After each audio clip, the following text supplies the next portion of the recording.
Viewers of our show have followed the meteoric rise of Dennis Newman from his teenage years to Mr. USA. 2 months after winning his prestigious title, he was stricken with a serious disease, leukemia. Now, as Andy Stevens reports, life for Dennis may never be the same. At the young age of 14, a boy became obsessed with the sport of bodybuilding and began pursuing the activity with full vigor. As he progressed, it soon became apparent that he had been blessed with some of the most incredible genetics to ever grace the sport. It was indeed a gift from some higher power that a boy who wanted nothing more in life than to be a professional bodybuilder had been granted the tools to do so. Combined with a face that evoked female adulation, this young man had the promise of both competitive and marketable success. And so it was that he dedicated his life, paying his dues in the form of blood, sweat, and tears in an attempt to realize that dream.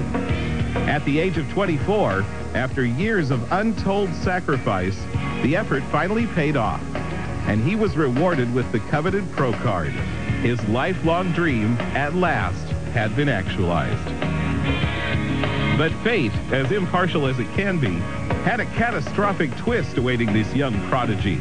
It came in the form of leukemia, a relentless form of cancer that spread throughout his system, destroying the body that had taken him 10 years to build. Only 2 weeks after standing victorious at the USA Championships and gaining professional status, the light of his rising star was cast into a tumultuous world of darkness. Instead of basking in his long-awaited success, he found himself alone, searching his soul for the strength and courage just to stay alive. This is not some soap opera script or the fabrications of an author's poignant work of fiction. This is the story of Dennis Newman. Right before I got diagnosed with leukemia and stuff, I was really heavily into bodybuilding. I was concentrating on my career. I wanted to make the best I could, the amount of money and everything like that, and I wanted to be successful, and I still want that.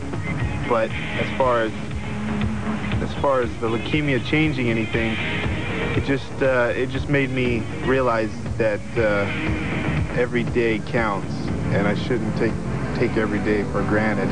There is no doubt in anyone's mind that Dennis Newman possessed one of the all-time greatest physiques. In the last 2 years, his face and body have been plastered both inside and out of every bodybuilding magazine and publication, with the result being a deluge of requests for more Dennis Newman. The public couldn't get enough of this man, the one who many believed exemplified the ultimate male specimen. So what a tragedy it was to the whole bodybuilding community when the news of his illness became known. His own learning of his disease is a moment he will never forget. He had gone to the hospital seeking alleviation of flu-like symptoms. He would never have guessed the diagnosis that lay ahead. I went to the hospital, and they gave me a blood test. It took about 4 hours in the emergency room, and they came back with the results, and they said, well, they were checking for mononucleosis or whatever, and they came back and said, well, we got good news and bad news. And they told me the good news was that I don't have mono, and the bad news is that I had leukemia. And I turned to my wife at the time and just looked at her and asked myself, why? Why me? To witness the daily deterioration of one's body is an ordeal that would mentally torture the most resolute of us. To someone whose livelihood, notoriety, and mere existence depended on their physique, the emotional repercussions were that much more devastating. I felt secure with being that big. I worked my butt off to be that big since I was 14 years old, and all of a sudden it's taken away. I mean, there was rumors going around saying I was 150 pounds, 180 pounds and stuff, but the lowest I got was 210.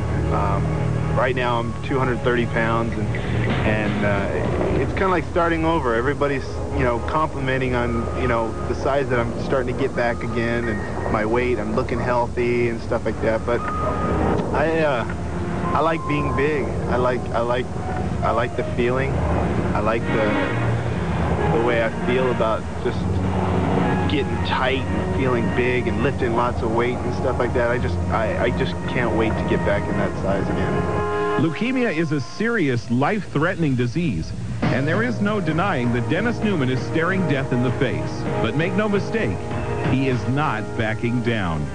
In fact, Dennis is relying on the perseverance that brought him to superstardom to take him above and beyond recovery. He insists that there are still embers of passion smoldering within him, and he's confident that one day he can ignite them to flame. Well, when I was in the hospital, I had said a lot of things as far as, when I was in the bed, laid up, sicker than a dog. I'd said a lot of things that I wanted to get out of bodybuilding. I wanted to change my life. I wanted to do a lot of things different that I haven't done before and stuff.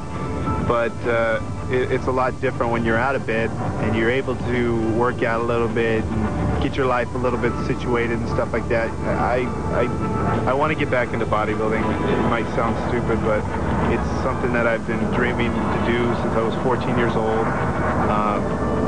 It's part of my life. It's part of me. That's part of who I am and what I am. And, I can't change that. Nobody else can change that. I don't want to pretend and be somebody that I'm not. When we return...